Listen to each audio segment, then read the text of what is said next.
Хөгжлийн бэрхшээлтэй хүмүүс бидэнд биеийн болоод сэтгэлийн зовлон их байдаг. Хин нэгэнд итгэж энэ бүхнээ хэлж ярих хүсэл байвч яг яаж илэрхийлэх тухайн хүн хэрхэн хүлээн авах талаар их боддог. Хүний сэтгэлийн нууц, итгэлийг зөв эерэг хүлээн авч хүмүүндээ туслана гэдэг хүний хамгийн сайхан чанар шүү дээ.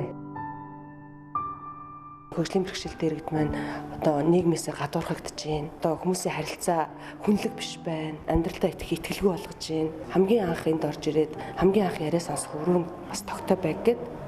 Тэгэд ямар ч хэлсэн тэр нэг кабинетийг бид нэр өөрчлөө өөр кабинет өгчих жоохон том талбайтай газар өгчих. Тэгээд энэ талбайг бид нар ингээд сонгоод бүтэн засвар хийгээд тогтжуулаад 55 м квадрат талбай. Тэгээд айгуу гоё хурдан бүтсэн хурдан гэд хийгдсэн. Хөгжлийн бэрхшээлтэй хүүхэд түүний эцэг их асан хамгаалагч болон хөгжлийн бэрхшээлтэй иргэдэд зориулсан хүртээмжтэй мэрэгжлийн боловсон хүчнээр хангагдсан сэтгэл зүйн зөвлөгөө өгөх танхим оюу толгой компани хөрөнгө оруулалтаар нэгдлээ. Энэ төв маань ерөнхийдөө одоо хөгжлийн бэрхшээлтэй иргэдэд сэтгэл зүйн одоо мэрэгжлийн туслалцаа зөвлөгөө авахт нь маш их нэмэр оруулах бах.